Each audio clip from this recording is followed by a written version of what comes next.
Almacén Tierra Santa, el único lugar de Ibagué donde comprar bueno, bonito y barato es posible. Comunicarse, primera agencia de comunicación organizacional del Tolima y Panty Jeans, pasaje comercial de la moda en Ibagué, presentan...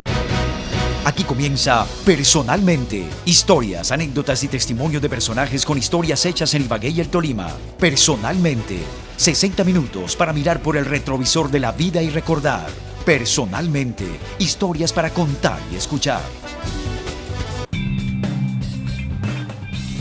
Muy buenos días para todos los oyentes. Bienvenidos a una nueva etapa y un nuevo capítulo de Personalmente, el programa de entrevistas de Bésame de Caracol Radio, 1350 AM y 97.5 en el FM. Como cada 8 días, un espacio maravilloso para hablar, tertuliar, dialogar con personajes que tienen historias hechas en Ibagué e historias hechas en el Tolima.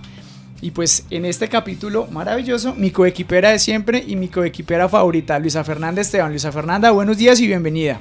Buenos días, Oscar Iván, para usted y para todos los oyentes que se encuentran conectados a esta hora en Bésame. Pues feliz de hacer parte de un nuevo programa de Personalmente. Bueno, listo, yo también estoy muy feliz y muy contento porque hoy tenemos, como cada 8 días, un invitado muy especial. Un invitado que tiene pergaminos muy interesantes y pues demos un poquito de pistas del invitado que tenemos hoy, Luisa Fernanda. Bueno, el invitado del día de hoy es amante al rock. Amante de los libros. Y es un referente muy importante en el departamento del Tolima con el tema del periodismo. Un referente indiscutible, un referente obligado. Vamos a darle la bienvenida muy especial, un honor para nosotros. Tenemos a Antonio Melo Salazar, director y gerente del Nuevo Día durante más de 20 años, estuvo hasta el 2014. Antonio, un honor estar compartiendo con usted personalmente. Buenos días y bienvenido. Buenos días, Oscar Iván y Luisa Fernanda. Muy amables ustedes por invitarme y muchas gracias por brindarme este espacio. A la orden. Vamos a hablar. Bueno, entremos en materia rápidamente, pero le propongo algo, señor Antonio. Vamos a tener nuestra primera pausa comercial. La escuchamos y empezamos a hablar y a desarrollar todos los temas acá en Personalmente. Vamos a una pausa y ya regresamos. Bueno, seguimos en Personalmente hablando con Antonio Melo Salazar. Bueno, Antonio, usted es administrador de negocios, estudió en la Universidad de los Andes, en EAFIT de Medellín. Tuvo la posibilidad de tener un intercambio en Harvard, fue gerente de bancos, estuvo vinculado al sector de los seguros, trabajó incluso en Bavaria, pero realmente su vida está ligada al periodismo, algo que lleva en la sangre. ¿Cómo llega un administrador de negocios al periodismo?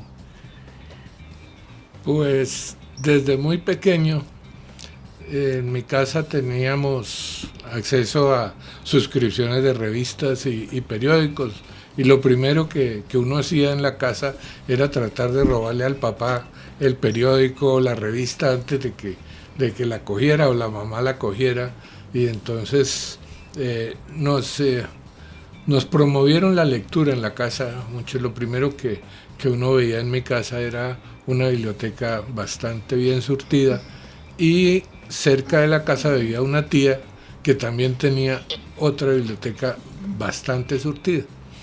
Entonces, pues desde pequeño vivía con el afán de las noticias. En estos días se rememoraba la muerte de Pedro Infante. Uh-huh. Yo me acuerdo que tenía yo 7 años o 6 años cuando murió Pedro Infante en un accidente de aviación en Ciudad de México, y eso yo lo leí. Lo leí y me impresionó y todas esas cosas de todo. Ahora usted coge un muchacho de 7 años y no ha leído, jamás ha leído un periódico o se ha preocupado por eso. Así desde pequeño yo hacía colecciones de revistas como Time, como Rolling Stone, como Semana, así, y las tenía hasta que o mi mamá o mi esposa ya dijeron, bueno, tiene que salir de esto porque ¿a dónde más vamos a meter las cosas de la casa? Yo tengo en mi casa a alguien muy parecido.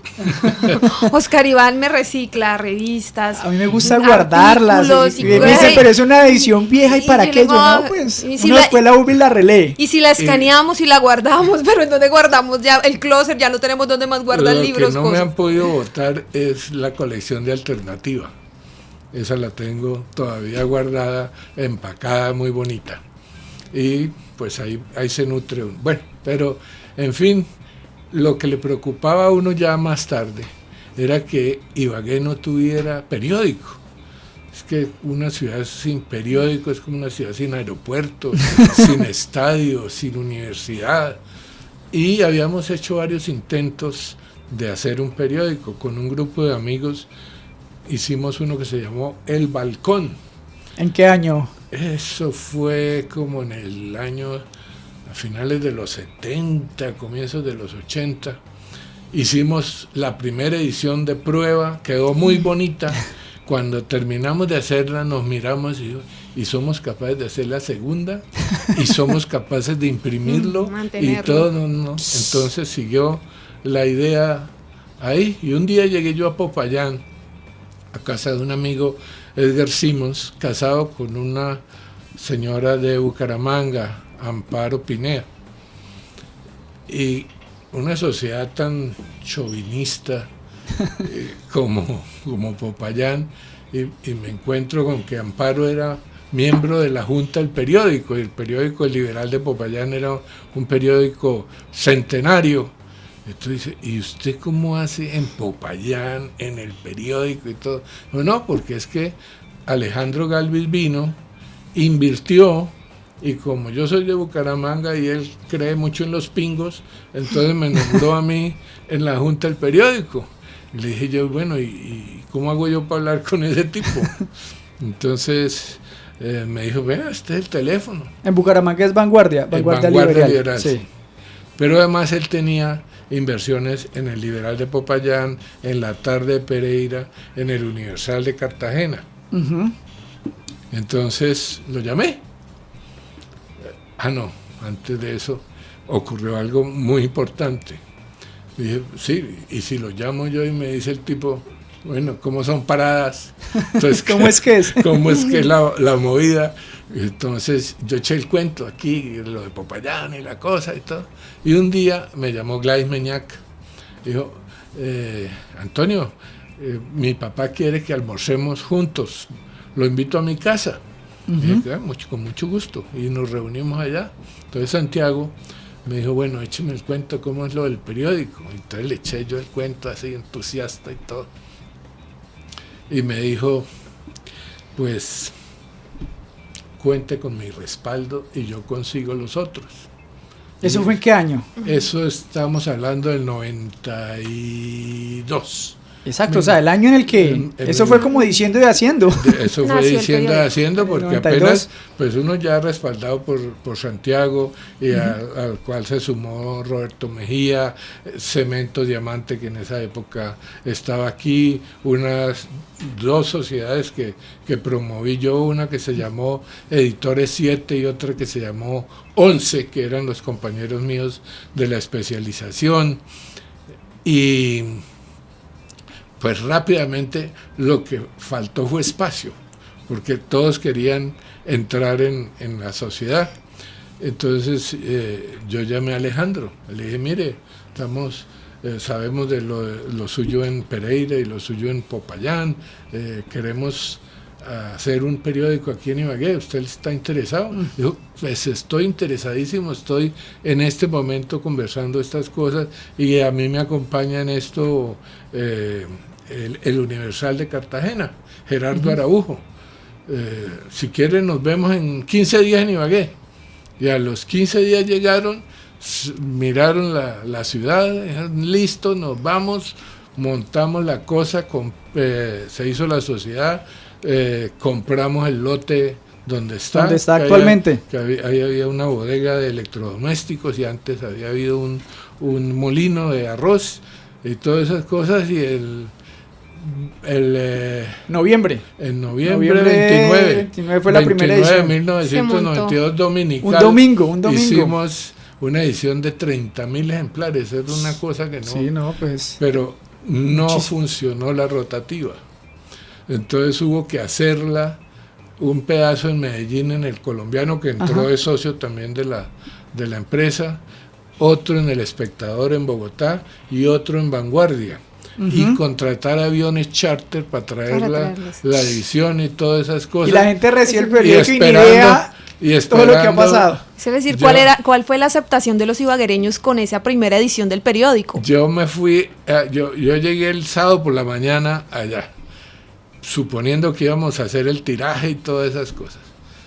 Y me vine a acostar el domingo a las 4 de la tarde, porque finalmente llegaron los periódicos, hubo que entriparlos y distribuirlos. Para eso teníamos un poco de gente ayudando a eso, y uno veía exministros con la camiseta del periódico, de voceadores y todas esas cosas, muy emocionante, pero ese día tampoco funcionó la rotativa y vino a funcionar al quinto día. O sea que hasta la quinta edición ustedes pudieron imprimir totalmente de acá. Bueno, Antonio, usted, finalmente el periódico fue creado y lanzado en el 92, pero usted llega a la gerencia en el 94 y está durante 20 años. No, yo llegué a la gerencia en el 92. ¿Desde el 92? Desde el 92. Yo lo que llegué fue a la dirección. Ok. Porque por una escasez que hubo. El periódico estaba falto de plata. Yo lo único que había hecho era memorandos y todo. Cuando me dijeron, bueno, usted, pero yo no soy periodista, no, usted ha escrito unas cosas y le hemos visto que le suena la flauta. Director. Dirían por ahí popularmente, se echó a la espalda la gerencia y la dirección del periódico, ¿no? No, pues el susto más horrible de encontrar la pantalla desocupada y saber que hay que decir algo medianamente inteligible para el otro día y que no le fluye. Claro, es que y alrededor de un periódico pues se teje una cantidad de situaciones. Bueno, durante todo este tiempo hasta el 2014, que fue es el año en el que usted... 2012. Yo lo que seguía haciendo los editoriales y hacía parte de un equipo que se llamaba Consejo de Dirección. Ok, digamos que estaban en toda la línea del periódico. Hasta octubre del año pasado. Eso, señor Antonio, es una cantidad, pues no incalculable, pero sí muy grande de ediciones. Durante todos estos años, ¿qué es lo más satisfactorio de haber estado en el periódico? Pues haber logrado conformar un equipo profesional comprometido a carta cabal con el periodismo y con una cosa muy importante, la verdad. Por encima de todo. Por encima de todo y con independencia de todo. Y haber logrado que ese periódico, un periódico pequeño de provincia, sin estrellas, haberse ganado todos los premios nacionales de periodismo que existen en el país. Hubo uno que fue por cubrimiento de Copa Toyota Libertadores. Se lo recuerdo mucho con Filiberto. Toyota Libertadores, en fotografía, en caricatura, en presentación de noticia, etcétera. Todos los premios nacionales el equipo se los ganó en franca lid en esos años. Antonio, ¿y qué fue lo más difícil de trabajar en el periódico? Pues porque el cargo de gerente no debe ser nada fácil. Equilibrar eso de ser el gerente y ser el director, porque es la iglesia y el Estado, porque el gerente tiene que estar consiguiendo los recursos para que la máquina funcione, y el director tiene a su cargo la posición del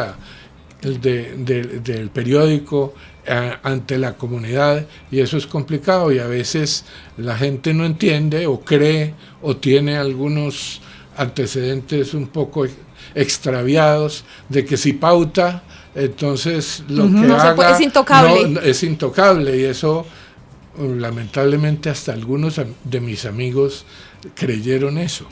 Entonces pues fueron muchos los amigos que se fueron distanciando, que ya no fueron amigos. Sí, termina siendo un trabajo solitario. Bueno, le propongo algo, Antonio. Vamos a escuchar una canción que en el proceso de investigación que hizo Luisa Fernanda con su esposa, pues nos decían que le gusta mucho. Es una canción, a ustedes le gusta muchísimo el rock. Es una canción, el rock de la cárcel, pero esta es la versión en español. La versión en inglés la hace Elvis, pero esta versión en español nos dice usted que es maravillosa. Entonces vamos a escucharla y hablamos un poquito al regreso.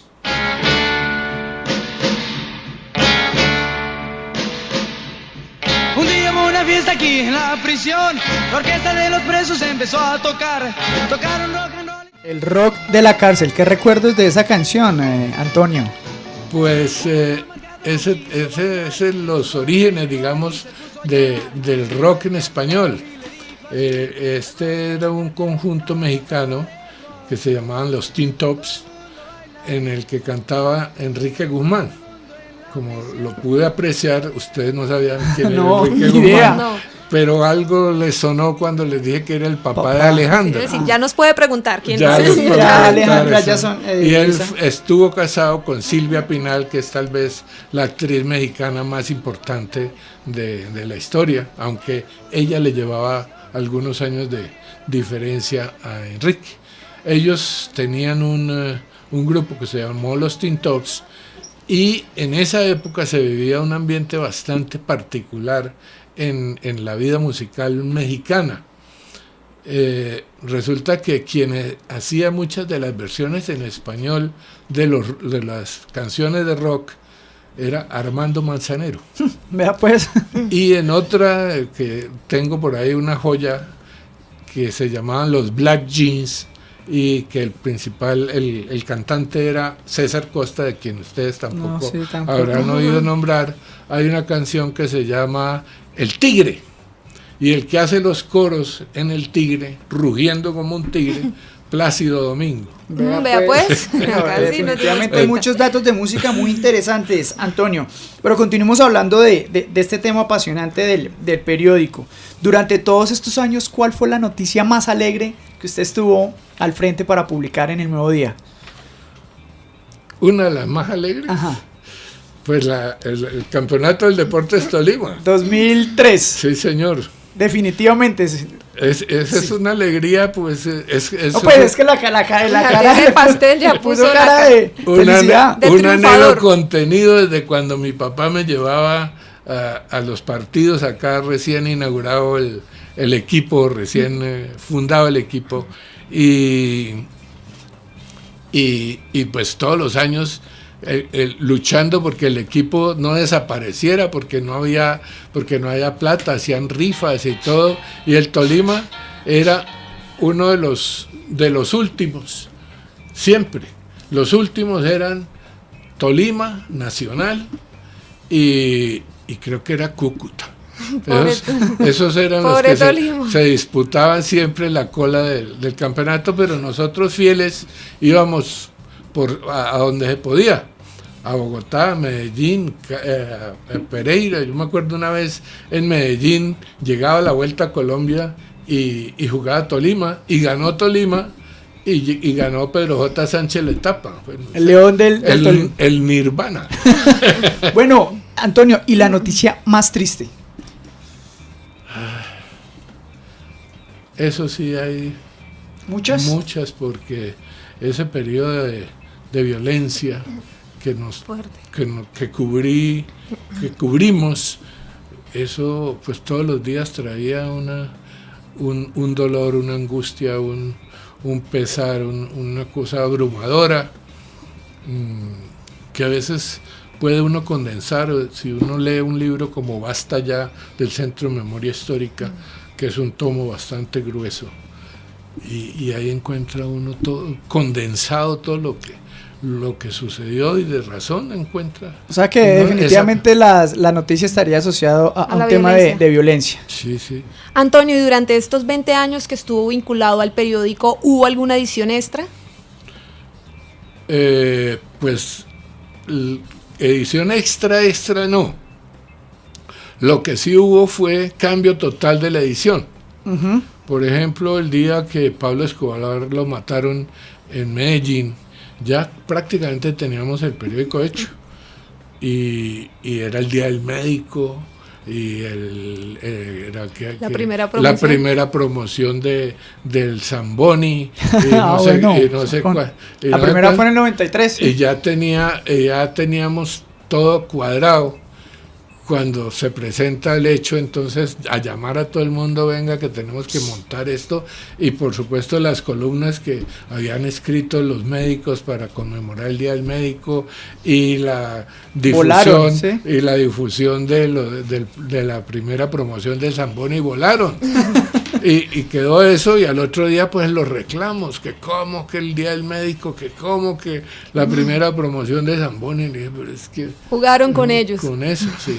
Bueno, Antonio, hay un capítulo muy especial, y digo especial porque conocimos como el paso a paso, como se fue dando. Fue en el año entre 1999 y el año 2000, pues la crisis económica que tuvo el periódico, que estuvo a punto de cerrar. Cuando uno habla con las personas, la mayoría dicen que ahí apareció el apoyo de la gente, de los suscriptores, pero todos también coinciden en que la mano del gerente y del director fue trascendental. ¿Usted cómo logró esa hazaña de mantener todo en línea y en orden? Si uno no hubiera tenido ese equipo que tenía, y si uno no hubiera tenido los accionistas que tuvo, y el respaldo de la comunidad, pues eso casi que se convertía, era en una terquedad.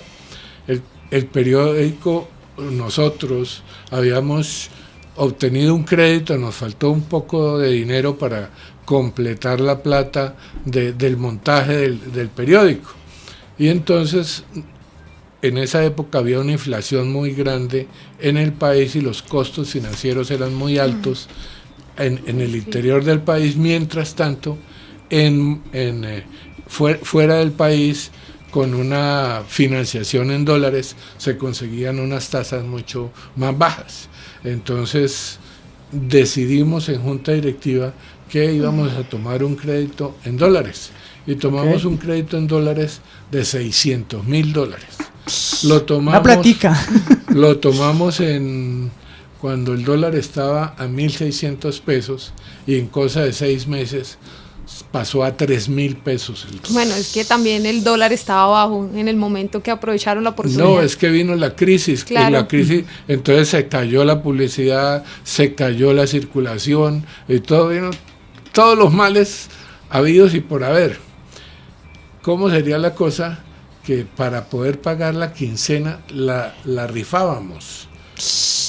Porque no había plata para todos. Pero había mucho compromiso de los funcionarios también. No, por eso le digo que si no hubiera tenido ese equipo, esto no había sido posible, porque era que se rifaba la nómina. Ay, Dios. Hubo nóminas atrasadas hasta de 6 quincenas, y todos seguían trabajando, escribiendo, informando a la gente. Además, con amenazas de los paras, de la guerrilla, de alguna parte de los uniformados y de la administración municipal, que por esos años también, y los congresistas, que por esos años eran muy poderosos y eran muy corruptos. Mucho sentido de pertenencia con los empleados de la época. Es que no solo eso, sino que la hacían cola. Además teníamos una competencia no muy santa, que también gozaba mucho por todas las penurias que nos pasaron.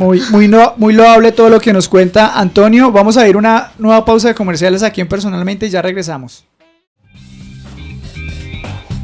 Bueno, seguimos hablando con Antonio Melo de un tema muy chévere de periodismo, muchas historias nos hemos enterado acá en este espacio, y hay algo que yo, desde que pensamos en Antonio para esta entrevista, se la queremos formular, y es una pregunta asociada al futuro de los medios impresos. Entonces, arranco con una frase que dijo Bill Gates en el año 2000, el dueño de Microsoft dijo en el año 2000 que el libro y todo el tema de impresos a la vuelta de 10 años desaparecería, es decir, en el 2010, cosa que no sucedió. Ya estamos 7 años después de lo que había vaticinado Gates y pues digamos que no ha pasado lo que él dijo. ¿Cuál considera usted que es el futuro del impreso, del papel, de la tinta? Es la misma discusión que se dio cuando apareció la radio o cuando apareció la televisión. Suponía que aparecía la televisión y desaparecía el cine y desaparecía la radio. Y ahora pues con la aparición del internet y de todas esas cosas y los medios electrónicos, que iba a desaparecer el libro impreso. Uh-huh. Pues, como dice el castellano, los muertos que vos matáis gozan de cavar el salud. Y ahí se equivocó. Ahí me acaba de llegar, estaba mi hijo en Madrid y llegó esta semana, me trajo un libraco así de grande que se llama Patria, de Fernando Aramburu, un vasco, sobre la sociedad española enfrentada al caso de la ETA y cómo se estaba haciendo la paz en medio de una confrontación de esas. Pues el libro salió el año pasado en noviembre y en este momento tiene 13 ediciones. No, es que los libros para el señor Antonio es como un dulce para un niño, ¿no? Hablando precisamente de eso, Luisa, usted es una persona que le encanta la lectura. Luisa en la investigación nos decía que su esposa hablaba de que usted se lee en promedio se puede leer 2 libros a la semana. Hay una cifra del DANE, señor Antonio, en el que los colombianos nos leemos 1 o 2 al año. ¿Usted o sea, dónde adquirió el amor por la lectura y cuántos libros entonces se ha leído en su vida, si tiene esa cuenta? No, pues el que llevaba esa cuenta era el doctor Julio César Turbay. Yo no estoy igual de desocupado. No. Pero digamos, esa afición nace, como les decía, de la casa, porque en la casa siempre hubo una buena biblioteca. Material. Y en toda la familia pues hubo una buena biblioteca, pero cosas esenciales. Recuerdo, mi mamá nos leía todas las noches algo, entonces siempre nos dejaba en la punta de la trama y quedábamos todos emocionados hasta el otro día que nos volviera a recoger, porque teníamos que salir para el colegio, alguna cosa, y entonces pues yo creo que eso nos movió a aprender a leer rápido para poder... Esa fue la estrategia. Para poder cogerle ventaja a mamá. Los incentivó, claro. Exacto, sí. Bueno, señor Antonio, ¿cuál ha sido el mejor libro que se ha leído y cuál es ese libro que lo ha decepcionado de pronto un poco? Decepcionado mucho. El último de Vargas Llosa, que parece escrito para Jet Set. Yo era un seguidor, un fan absoluto de Vargas Llosa. Ya le había perdido un poquito la cosa, pero este libro sí, para Dios que no. Sí. Que eso no lo recomienda. No, absolutamente. Pero los más importantes, pues no puede uno decir este o aquel, pero por ejemplo, Las uvas de la ira de John Steinbeck, El gato pardo, que precisamente en un grupo de lectura que tenemos ahora lo volvimos a leer y volvimos a ver la película, que es un absoluto clásico del cine. Uno que me regaló mi abuela, que todavía lo leo y los leí con mis hijos y todo, que se llama Corazón, del Mundo de Amichis.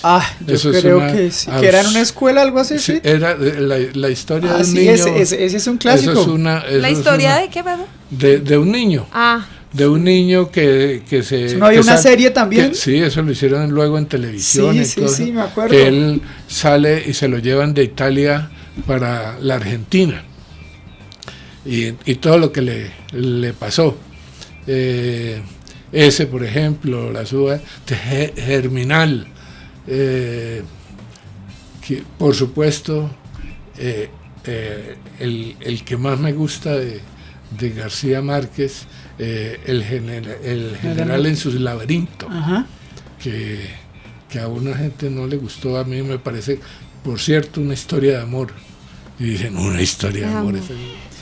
Bueno, Antonio, otro punto importante. Usted tiene un grupo de amigos con el que se reúnen con una frecuencia alta a debatir sobre libros que se han leído. Pero me parece muy interesante el nombre de ese grupo, porque es Libro y Cuchara. Entonces lo del libro ya entiendo por dónde va, pero el tema de la cuchara es porque el menú está acompañado de un menú grande. Pues no, pero sí muy exquisito.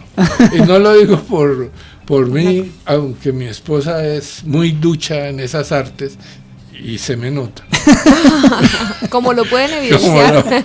Como lo pueden ver. Pero las personas que forman parte del grupo se esmeran en hacer las cosas más ricas, más deliciosas para esa reunión. Entonces, ¿cada cuánto es? Eso es una vez al mes.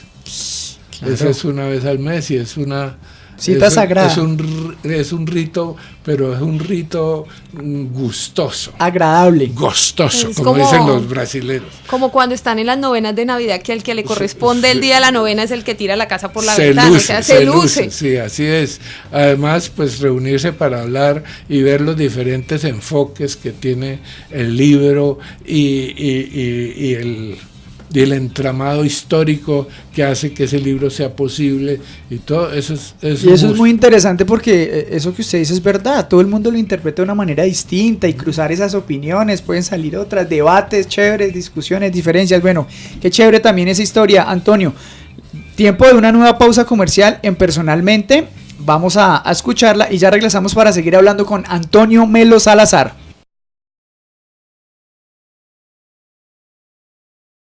A esta hora, Bésame Radio presenta Personalmente, historias para contar y escuchar. Bueno, acá cada vez que vamos a corte comercial seguimos teniendo la otra entrevista ya privada con Antonio Melo, extra micrófonos, y bueno, sorprendiéndonos de todas las historias. Yo creo que tendríamos que hacer un programa, Antonio, mucho más largo, 1 hora es muy corto, pero bueno, continuemos. Usted evidentemente es un lector ávido, ya no tenemos duda, pero no solamente es un lector ávido, sino que también es un escritor consagrado. Acaba de lanzar un libro, Un largo trasegar, que habla sobre la paz y todo lo que ha vivido pues, nuestro departamento en la violencia a nivel Colombia. ¿Cómo va ese libro? Me dice que ya está, lo va a lanzar, ya lo lanzó acá en Ibagué, pero también va para la Feria del Libro. Sí, muy generosamente la editorial de Uniminuto lo lanzó. Doctor Leonidas. Lo lanzó aquí en Ibagué.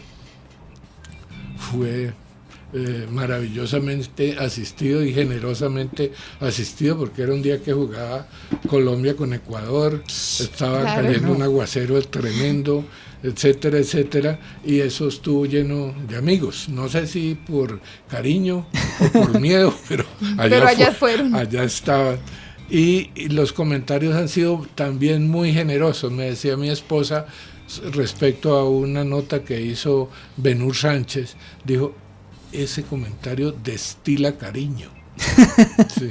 Bueno, entonces, y infla el corazón y el alma. Sí, es un maquillaje al ego bastante saludable. Entonces, y hoy, precisamente a las 4 de la tarde en la feria, lo lanzan en la Feria del Libro en Bogotá. Bueno, maravilloso. ¿Cuánto tiempo? Bueno, yo creo que es el resultado de toda la vida, del ejercicio, pero ¿qué es lo más destacable que usted puede describir de este libro, Antonio? Eso, digamos, es la visión de la historia nacional vista desde el punto de vista local, y sobre todo la parte que atañe a la región donde se han cruzado todos estos episodios dolorosos y algunos muy positivos en la historia de un país que todavía no encuentra su definición ni su ruta. Bueno, vamos a escuchar una canción y uno de los elementos chéveres de esta entrevista ha sido pues eso, que hemos conocido muchos gustos musicales de Antonio. Hay una canción que se llama Popotitos, ¿sí? Pero esta versión la hace Charly García, el argentino, y pues no la conocía, y vamos a escucharla acá en Personalmente.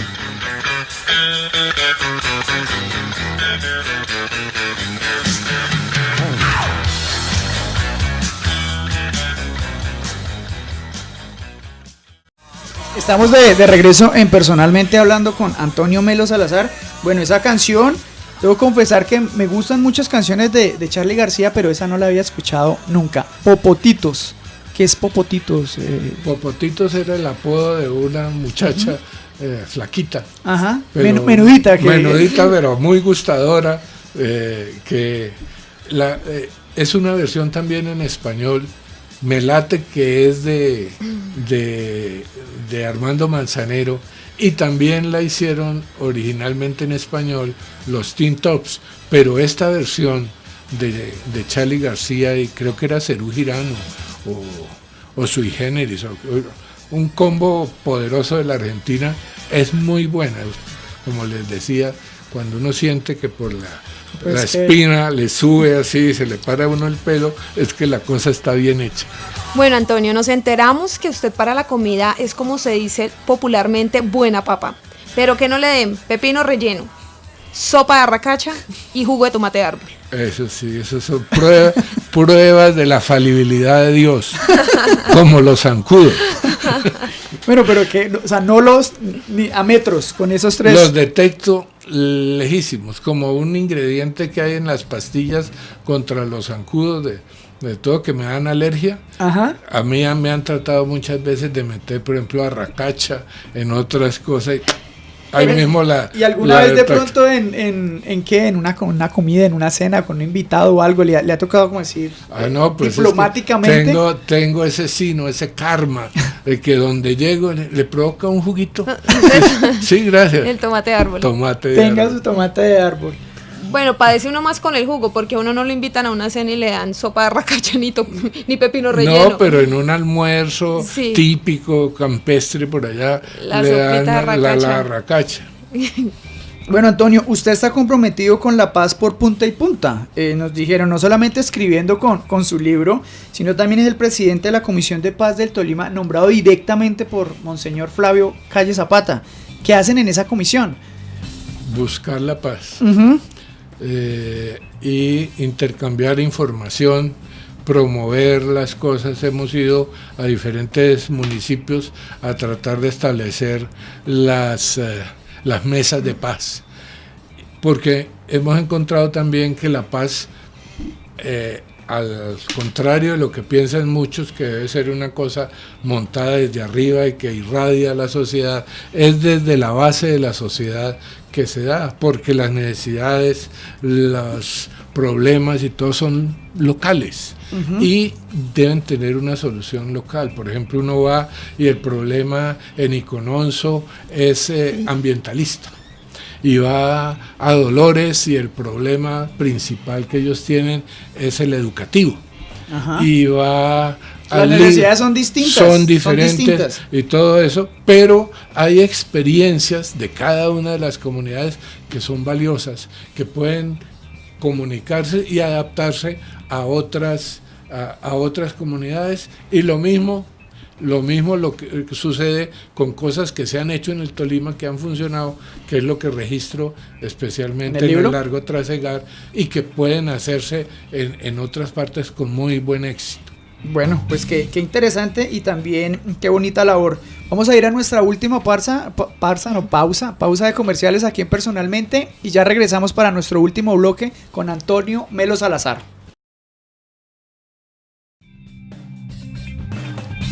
Seguimos en Personalmente con Antonio Melo Salazar, escuchando historias muy, muy agradables y muy interesantes.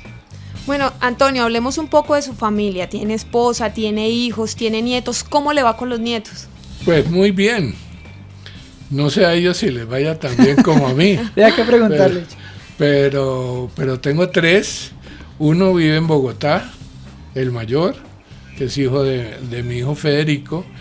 Y los otros 2 viven acá, que son los hijos de Adriana, mi otra hija. Entonces, pues son muy queridos ellos y van mucho a la casa. Juan Martín, que es el mayor, que viene a pasar vacaciones acá, porque el papá vive acá. Y los otros pues viven ahí en un conjunto cercano al de donde nosotros vivimos, y van muy seguido a la casa. Bueno, el señor Antonio Melo tiene una hija, otra hija también, Juanita Melo, y ella quiso enviarle un saludo hoy muy especial a su padre. A mi papá, la persona que más admiro en el mundo, no solo por su inteligencia, entereza y constante búsqueda del conocimiento y la verdad, sino por su deseo eterno por alcanzar la paz, justicia y equidad para todos. Él es una persona intachable que siempre actúa buscando el bien común, aunque éste sacrificie el beneficio propio. Quiero que sepa que lo amo con todas las fuerzas de mi ser y que le agradezco por enseñarme todos los días cosas nuevas con tanto amor y dedicación, por sacrificarse siempre para darnos todo en la vida, por hacernos su prioridad y más que nada por ser mi norte y modelo a seguir. Bueno, acá tenemos todos el corazón arrugado en la cabina de Caracol Radio y personalmente por ese saludo y sobre todo por lo que generó en usted, Antonio. Pues yo creo que un papá se desarma con los hijos a todo momento. Yo creo... Y Luisa también. No se sabe quién quedó más afectado, si el señor, no, evidentemente el señor Antonio, obviamente los mensajes de los hijos y de las personas que son muy allegadas al corazón, mueven vibras desde el alma. Y uno como hijo también a los papás los ve como eso, como lo que decía Juanita, es como el ejemplo, es como la versión que ellos han construido a través de sus consejos, de su trabajo, de su entrega, y pues realmente es algo muy bonito y pues también muy emocionante, Antonio, pues que la hija hable tantas cosas bonitas del papá. Pues Luisa y todos seguimos emocionados. Le propongo entonces, hagamos una cosa, Antonio, vamos a ir con una sección que es muy chévere, que se llama Respuestas Cortas. Le decía al comienzo de la entrevista, todo el tiempo de esta entrevista ha sido como pausado, como pensando, como mirando por el retrovisor de la vida, pero ahora Luisa Fernanda llega con el acelerador al fondo. ¿Listo? ¿Va a sacar el cuchillo? Vamos a ir entonces con esta sección. Los invitados de Personalmente se preparan porque llega Respuestas Cortas con Luisa Fernanda Esteban. Bueno, señor Antonio, si pudiera viajar al pasado, ¿dónde iría? Al colegio. Una pasión. La música. Un capricho. El desorden. Si pudiera resucitar a alguien, ¿con quién lo haría? Con mi papá y mi mamá. ¿Con qué personaje histórico le gustaría tener una charla? Con Luis Carlos Galán. ¿Qué le quita el sueño? La injusticia.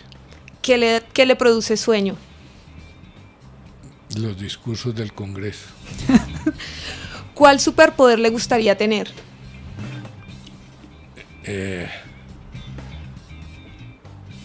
de la teletransportación para poder viajar adelante y atrás en el tiempo. ¿Cuál es ese juguete que recuerda de su infancia? El tren que me trajo el niño Dios. Un concierto inolvidable. Los Rolling Stones en Miami. Un amigo. Orlando Maiche. Si pudiera desaparecer un invento, ¿cuál sería? El reggaetón. ¿Los libros digitales o impresos? Ambos. Bueno, estuvo muy chévere esta sección de respuestas cortas. Vamos finalizando entonces con una frase que nos dijo su esposa, bueno, se la dijo directamente a Luisa Fernanda, y fue la siguiente: Antonio siempre consigue lo que se propone. ¿Qué le falta por conseguir, señor Antonio Melo? Ay, ojalá, la paz. Bueno, pues de verdad que qué emoción que está trabajando para eso. Está trabajando, y que ese deseo y ese logro de Antonio Melo Salazar, pues yo creo que es el deseo y el logro que todos tenemos en el corazón y que todos soñamos. Pues señor Antonio, se nos acabó el tiempo. Una hora, siempre llegamos a la misma conclusión con los personajes, una hora es muy poquito tiempo para todas las historias que tienen los personajes para compartir, historias para contar y pues que sean escuchadas por todos los oyentes de Personalmente. Así es, Oscar Iván, un invitado muy especial, gracias al señor Antonio Melo pues por darnos a conocer sus experiencias, por darnos también a conocer ese aporte que ha hecho al departamento del Tolima y por abrirnos su corazón. Muchas gracias a ustedes por esto, pues por supuesto uno ya a esta edad tiene mucho que contar para condensarlo en una hora. Ustedes hicieron un trabajo muy, muy amable, muy querido. Bueno, a todos los oyentes de Personalmente les agradecemos su sintonía y nos vemos en 8 días. Chao, chao. Almacén Tierra Santa, el único lugar de Ibagué donde comprar bueno, bonito y barato es posible. Comunicarse. Primera agencia de comunicación organizacional del Tolima y Panty Jeans, el pasaje comercial de la moda en Ibagué, presentaron Personalmente, historias, anécdotas y testimonios de personajes con historias hechas en Ibagué y el Tolima. Personalmente, 60 minutos para mirar por el retrovisor de la vida y recordar. Personalmente, historias para contar y escuchar.